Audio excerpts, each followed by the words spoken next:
Good morning and welcome to Friday, June the 18th this morning. And pray you will be blessed today as we once again look at John Stott helping us go through Paul's missionary journeys. Yesterday we were with Paul in Athens. Now we're getting a world tour. Still in Greece though. Still in that area. Paul in Corinth. Paul in Corinth. We know he wrote two letters because we have 1st and 2nd Corinthians in our New Testament, and some speculate he wrote another that didn't show up in the gospel record or in the biblical record. Again, Friday, June the 18th, Paul in Corinth. The suggested reading is 1 Corinthians chapter 2, verses 1 through 5. The lead-in verse for us this morning is from Acts 18:1. After this, Paul left Athens and went to Corinth. Seems to have been Paul's deliberate policy to move purposefully from one strategic city center to the next. So Luke depicts him visiting Athens, Corinth, and Ephesus, 3 major cities of the Greco-Roman world. After this, and that is following his Areopagus speech and its aftermath, after this, Paul left Athens and went to Corinth, verse 1. It was about this journey that Paul later wrote, quote, I resolved to know nothing while I was with you except Jesus Christ and him crucified. I came to you in weakness and fear and with much trembling. And that's in the 1 Corinthians 2 passage. Some commentators explain Paul's resolve in this way. His sermon to the philosophers had been a flop, being too intellectual and focused on the creation instead of the cross. So on his way to Corinth, he repented and determined to preach the cross alone. But Luke gives no hint that he thinks Paul's sermon a flop. On the contrary, he records it as a model of Paul's preaching to intellectuals.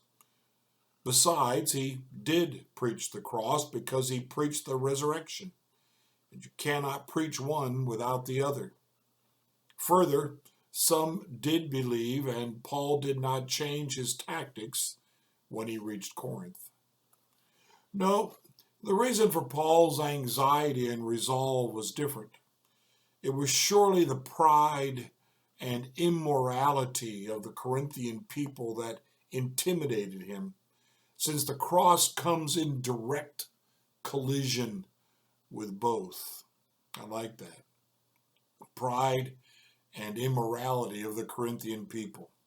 The cross comes into direct collision with both. Those are 2 words that certainly describe our American culture right now and much that's going on in our culture, pride and immorality. The gospel clashes with the both. The Corinthians were proud of their city, its wealth, culture, and games, and of its prestige as capital of the province of Achaia, taking precedence even over Athens. But the cross undermines all human pride. Corinth was also associated in everybody's mind with immorality, as Corinthian meant to practice immorality. And there are cities in our country that carry that same reputation. To say their names is to picture a certain type of sin in mind. On the flat summit of the Acrocorinth, behind the city stood the temple of Aphrodite or Venus, the goddess of love, and 1,000 of her female slaves roamed the city's streets by night as prostitutes. But the gospel of Christ crucified summoned the Corinthians to repentance and holiness. It is in this way that Christ's cross, in its call for self-humbling and self-denial, was a stumbling block to proud and sinful Corinthians. Hence Paul's weakness, fear, and much trembling. Preaching the gospel in Corinth set up a real battle because their lifestyle was a lifestyle that was not given to self-sacrifice, but instead self-fulfilling of everything I want, whether it be lust, whether it be prideful positions, thoughts, perspectives, opinions. It was a town set up as the antithesis of what the gospel offers. Our culture is like that.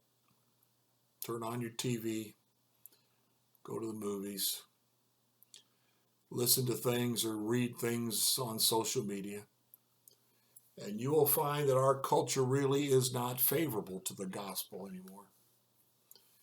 I don't know that it ever fully was, never was fully. And so we need to be prepared to preach Christ and Him crucified. We need to be prepared to share the truth of who Jesus is, what He's done, what He offers, and how following Him leads us away from much that our culture praises and holds in a place of value. Don't forget that. Living for Christ is not a piece of cake. It is not easy. It's not going to be applauded by many around us, but it is the way that Jesus calls us. Count the cost, as Jesus would say. Blessings to you today.